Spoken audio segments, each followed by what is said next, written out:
It's very crucial for you to have a good and strong problem-solving skills. And that is why today I am delighted to see you joining my third lesson under our topic of decision making and problem solving. You remember, in our first lesson, we looked at the elements to managerial decision making. In our second lesson, we looked at the process of decision making. And today, we are going to look at our third lesson, which is the process of problem solving. Problem solving is very crucial. And you find that as a leader or as a manager, you take a better part of your life in solving problems. And therefore, grasping the right process to problem solving will make your work easier, and it will make you a guru in problem solving. In today's lesson, we are going to start by defining what a problem is. And then we will also come and define what a solution is. And then I will take you to the most exciting part of our lesson, which is going to be the process of problem solving. And in this case, we are going to use the idea model. Let's start by seeing what a problem is. We say that a problem, it is a doubtful or difficulty situation that requires a solution. We also say it is a matter or a situation regarded as unwelcomed or harmful that needs to be dealt with or overcome. Let's walk and see what a solution is. A solution is an action or a process to solving a problem. We can also say that it is an answer to a problem. We can also say that a solution is bringing or coming to an end to a situation, or that aspect of discontinuing a particular uncomfortable situation. Find these two, a problem and a solution. Coming to problem solving. What is problem solving? Problem solving is a logical process that is used to identify the causes of an issue and then plan for a solution. So when we are talking about problem solving, we have to use the logical process in identifying what the issue at hand is. And then once we discover what the issue is, then we come up with a solution to this issue. Let's walk to our very exciting segment, which is now the process of problem solving. And as I mentioned earlier, I said that this process, we are going to use the idea model to problem solving. How important creative problem solving is. And before you start solving any problem, it is very important to work on your mindset, because mindset can actually lead you to not having a proper solution to the problem at hand. That is why you've seen in most cases, we try to solve problems and then all of a sudden the situation comes back as it was. Or we don't even get to the end result that we were expecting. Why? Because of the mindset of the people that you're dealing with. There are those with rigid mindset, and this sometimes is developed based on the past experiences, what the team has experienced into our inability to solve the problem. And therefore they come with that mindset that there is nothing that can be happened. This situation cannot be solved. Therefore, it is very important for you to work on your mindset and that of your team before you venture into solving any problem. The first stage to the process of problem solving is that of identifying the problem. This is the most critical stage, because without identifying the problem, then you may not be able to come up with the solution. And when it comes to this stage, there are these things that I want you to really focus on and look at and internalize and ensure that you never miss them. The first thing that I want you to look at is, please look at the opportunities that this problem is presenting. Because in most instances, when you focus on the problem, then it will be hard for you to really get the solution. But when you see it as an opportunity, it also opens the mindset of the team and also your mindset as a leader into not seeing it as an obstacle, but you see it also as a challenge. I will also like you to observe some of the characters or behaviors of the team. Use your eyes to observe what are some of the changes that are taking place in the way that your team is conducting themselves. This is very important. Look at also some of the symptoms that could be coming up. Because sometimes there are things that we may rush up and say that, oh, there's a problem in this, and yet there's no clear vision or there's no clarity on the way people are conducting themselves. So observe those little changes in the way the people are conducting themselves. And out of this, you'll be able to really know what the problem is. It is also important for you as a leader to ask questions. Ask questions so that you are able to dig deep and get to know what the problem at hand is. Don't use assumptions. Don't just observe whatever that you see and then you run into a conclusion and say, this is the problem at hand. It is important for you to ask questions. Ask relevant questions. And this is where I encourage you to use the scope of the 5 whys. Ask why. Why is it that you people are behaving like this? When you get the answer, you ask, why is it? You continue with the why. Ask the why concept. And out of it, you'll be able to dig down and get to know what is the root cause of the problem. If you don't do the good questioning, then you will not be able to find what is the root cause. And this is why some of the times you find that you will come up with a solution to a problem. And then after quite a number of days, or maybe after a short period of time, you find the problem occurring again and again. This is because you never questions in order for you to come up with the real root cause of the problem. The moment you get the root cause, then it will also help you to move to the next stage, which is developing solutions. When you use the 5 whys, you are asking why. It is very critical because in this process, I would like you to listen. Listen actively. Listen to every detail that the team is giving you. And then also ask right questions that are going to lead you into knowing what the problem is. After identifying the problem, and you now know the root cause of the problem, it will be very important for you to now move to the next stage, which is now of developing solutions. In the second stage, here you need to involve the team and come up with some of the suggestions in which you can solve this problem at hand. Most of the times, leaders believe that they know everything.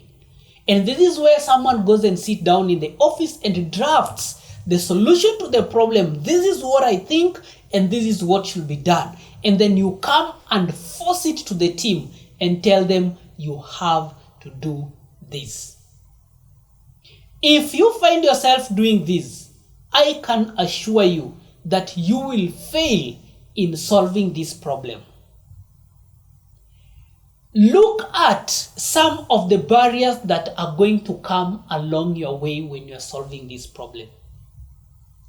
Because the moment you identify the barriers, then it will be easier for you to be able to develop the right solution to the problem. Look at the mindset of the team and ensure that you are driving them from the negative perception about this problem to now start focusing on the solution and not the problem at hand. And one way that will help you to work on the mindset of your team is when you involve them. Everyone loves to be appreciated. Everyone loves to be, to be recognized. And when they are taken as part and parcel of this problem solving, then they'll feel appreciated and they'll work on it and give the right solution. Highlight some of the solutions that you'll get from the team and then look at the pros and the cons. Then rank them from the top to the bottom. Go through each solution and see which ones are workable. Eliminate and then remain with the top 3 solutions. And these are now the solutions that you can move with to the next step. After coming up with these solutions and you have ranked them, ask yourself that the solution that I'm going to pick, is it going to give me the desired end results? And then you go with it. Use the first option. If you find it is not working, don't be afraid to try the second and also the third. And out of it, I believe you're going to come up with the right decision that is going to help you in solving this particular problem. Now, remember we started by identifying the problem. You have known what the problem is. And now you have come and developed the solution to this problem. You are now ready to move to the third step, which is that of executing the solution. The third stage to problem solving is that of executing your solution. Remember, in stage 1, we started by identifying the problem, which we already know what the problem is. Then we came to the stage 2, where we now developed solutions to tackle this problem. And we came with brilliant ideas and brilliant solutions to this problem. Now in this stage, we are going to put these solutions to action. And this is what we call the implementation stage. In this implementation stage, I want you to look at it critically, because having come up with the proper solutions, that is in stage 2, the way you're going to implement this solution is also very crucial. And that is why if you implement them in a wrong way, then you may end up getting wrong results. But if you implement them in a better and straight way, then I can assure you will get the right results. In the implementation phase, I would want you to also monitor goals. Remember, when you are identifying this problem, it is a must that you needed to come up with goals and see what do you need to achieve by the end of it. So therefore, start now monitoring the goals. As now people are implementing the solution that you have at hand, it is now that action that now they are taking. Look at it. What are some of the behavior changes that you're observing? Is there any change in the way the team was behaving before? And the solution that you've given, does it bring any result that is positive? So it is very important and very crucial for you to identify, for you to be able to monitor these goals. Because these goals will be able to tell you if the solution is right. In this stage, it is also important for you to remain proactive. Don't just sit and wait for things to happen. Move around, observe, use your ears to listen to what is happening on the ground, and then see if there's anything that you need to do, maybe to adjust in the solution that you've given. Be proactive. Don't wait for the team to come and tell you that this is what needs to be done, but instead go down to the ground and ask them for feedback. Ask them, what do you think we need to do? Does this solution really seem to work? And out of it, they'll give you suggestions that will help you to adjust your solution to what is going to favor all of you. It is also very important at this stage for you to take ownership. Leaders need to take ownership, because when you own the problem, when you own the solution, then the team will have trust in you. Don't blame. Don't try to throw the solution to someone else, even if it is not working. And this is the instance where mostly you'll find people say that you are the people who came up with this solution. It's you who suggests this and that. No.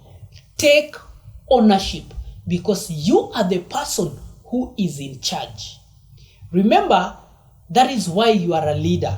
And if you're not able to take ownership to these actions, then you are wrong.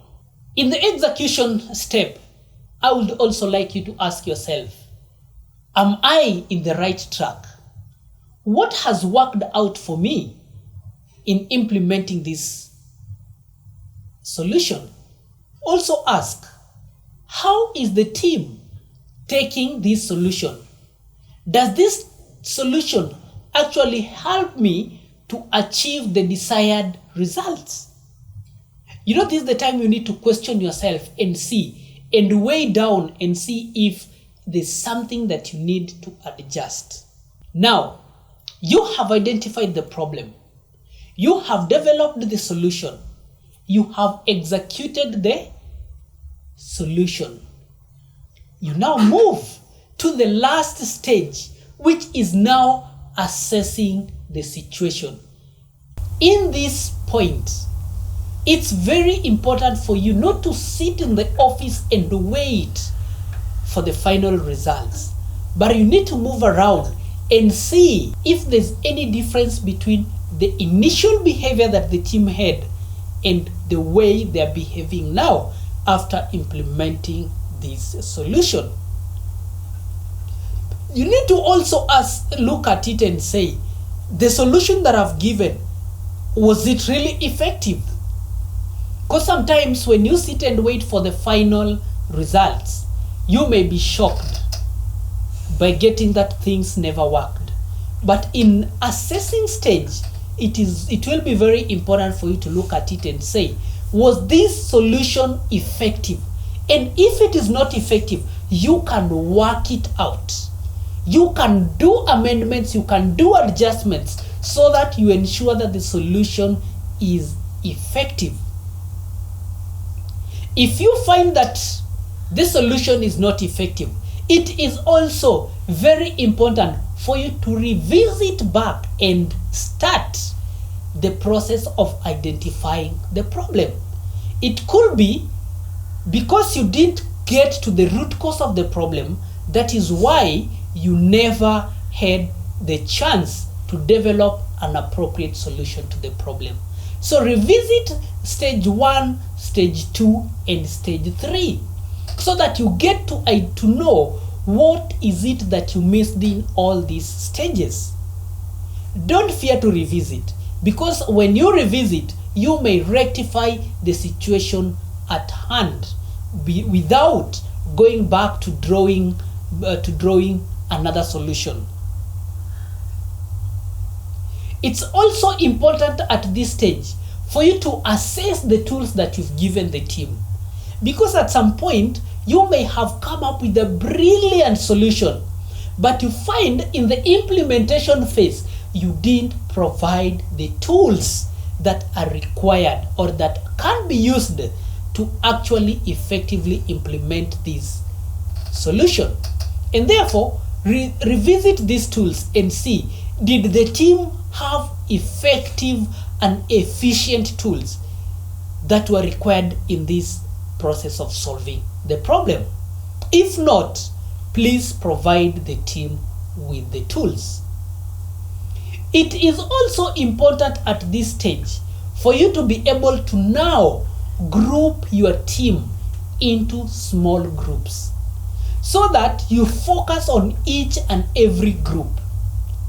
At some point, you may find that the problem is not really worrying, or the solution that you have given forth is really working, but because of a particular group or the negative mind of a certain number of team members, that is why this solution is not working. And when you now focus into small groups, you'll be able to really know what is the problem. So group the individual. It could be based on their functions of work. It could be the department that they are working on. It could be their job groups or job levels. So that now you are able to know which group or at which level is this solution not working, so that you can amend and ensure that you are having an effective solution. At this stage, it is also very important for you to communicate. Communicate the things that you are seeing. Communicate the differences that you are seeing. If there's any change, positive change in behavior, please communicate it out. Don't make the team wait for you. Don't make the team wait until when now at the end of the implementation phase, that's when now you come and tell them, hey, you know what guys, this never worked. No. Communicate what you are seeing. If there be change in behavior, walk around and tell guys, yes, I can see there's a change of this and that, so that the team also get to understand that there is someone on the ground who is following up on what is happening. In the assessing stage, it is very important for you to ask yourself, has the solution given me the desired results? It is also important for you to ask about the things that didn't work. If this didn't work, then what would I have done differently to make it work? We started by identifying the problem, and then we walked to the next stage where we developed the solution. After developing the solution, we also came down and executed this solution. Then later, we now assessed the situation and we are happy. Yes, we have made it by using the idea model. It's very important for you as a leader to internalize this model so that it can help you in executing your problem-solving skill by ensuring that every time you are solving problems, you are doing it in a right way. In conclusion, I would like to remind you that it is very important for you to really ask, what is the real problem? Dig deep and ensure that you are getting the root cause of the problem, so that once you have now the root cause of the problem, you are able now to come and develop solutions that are going to help you solve this particular problem at hand. It is very important for you to ask real questions. And here, I still remind and encourage you to remember the 5 whys. Ask why, and why, so that you are able to dig deep into knowing what the real root cause of the problem is. I'd also like to tell you that please remember to acquaint yourself with idea model to problem solving. Identify the problem, develop solutions, and then execute these solutions, and then lastly assess the situation. And to finish up, I would like to tell you that always don't focus into looking for the problem, because sometimes the problem may not be there. Thank you very much for joining this lesson. I am looking forward to having you in my final lesson, which will be decision making and problem solving in action. Don't forget to subscribe, don't forget to like, and don't forget to leave a comment. Stay tuned into our next lesson. Thank you very much.